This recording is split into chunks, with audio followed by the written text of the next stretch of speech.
আজকে তোমাদের জন্য একটা নতুন রেসিপি এনেছি। দেখো, শেয়ার করছি পুরোটা। আলুর পরোটা খেতে খুবই ভালোবাসে আমাদের বাড়িতে সবাই, প্রায় লোকই ভালোবাসে, খুবই ভালো লাগে এটা খেতে।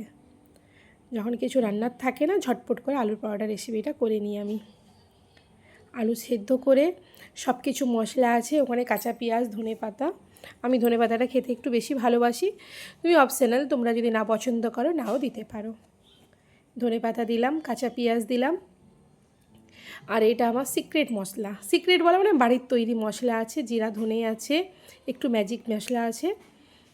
আর তোমার গিয়ে একটু আদা কুচি আমি দিই, কারণ আদাটা মুখে পড়লে খাওয়ার সময় গ্রেট করে দিলে খুব সুন্দর লাগে খেতে, স্মেলটাও ভালো লাগে। আমি কিন্তু হলুদ গুঁড়া লঙ্কা গুঁড়া ইউজ করি না। অনেকেই দেয় হলুদ গুঁড়া লঙ্কা গুঁড়া, ওটা আমি আলুর পরোটাতে হলুদ গুঁড়া লঙ্কা করে কোনো কালার ফুড মানে কালার হয়ে যায় না, লাল লাল হয়ে যায়, আমার ওই জন্য পছন্দ লাগে না। আর এখানে আলুর পরোটার সঙ্গে খাওয়ার জন্য রায়তা তৈরি করছি। শসা ছিল, গাজর, ধনেপাতা, কাঁচা লঙ্কা সব কিছু দিয়ে ধুয়ে ভালো করে গোলমরিচ, ম্যাজিক মশলা, বিট নুন দিয়ে ভালো করে মেখে নিচ্ছি। যত সুন্দর মেখে রাখবে তত ভালো লাগবে খেতে। আর যে দইটা আমি ইউজ করব রায়তাতে, সেই দইটার জল আগে থেকে ঝরিয়ে রাখি আমি, কারণ জলটা ঝরিয়ে দিলে দইটা খেতে ভালো লাগে, নাহলে জল জল হয়ে যায় না, পাতলা পাতলা খেতে ভালো লাগে না, একটু বেশ গাঢ় গাঢ় থাকবে। পরোটার সঙ্গে মেখে খেলে খুব দারুণ লাগে খেতে। দেখো, ভালো করে মেখে নিচ্ছি। মেখে নেওয়ার পরে ওতে একটু ভালো করে মশলা, যেমন তুমি গোলমরিচটা একটু, আমি ঝাল পছন্দ করি, স্পাইসি আমার খুব ভালো লাগে, তাই একটু ঝাল দেব। দারুণ হয়েছিল, পুরো চুমো চুমো ব্যাপারটা, খুবই সুন্দর লাগছিল খেতে।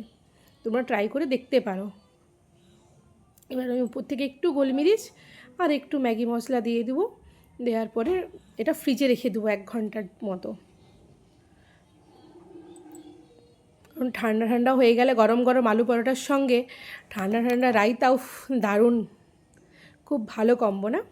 এই পাশে দাও, পরোটার মধ্যে আলুর পুরটা নিয়ে নিলাম, নিয়ে এখানে তেল দিয়ে সেঁকে নেব। তেলের বোতলে একটা টেকনিক করেছি, তেলের ছিপিটাই একটু কানা ফুটো করে দিয়েছি। দেখো, ওই ফুটো দিয়ে তেলটা পড়লে কম কম তেল পড়ে, পরোটার জন্য খুব ভালো। নাহলে এই খুন্তিতে করে তেল নিলে অনেকটা তেল চলে যায়। এই টেকনিকটা তোমরাও অ্যাপ্লাই করতে পারো। আমিও কারো ভিডিও দেখেই অ্যাপ্লাই করেছি, বাট খুব কাজে লেগেছে ভিডিওটা।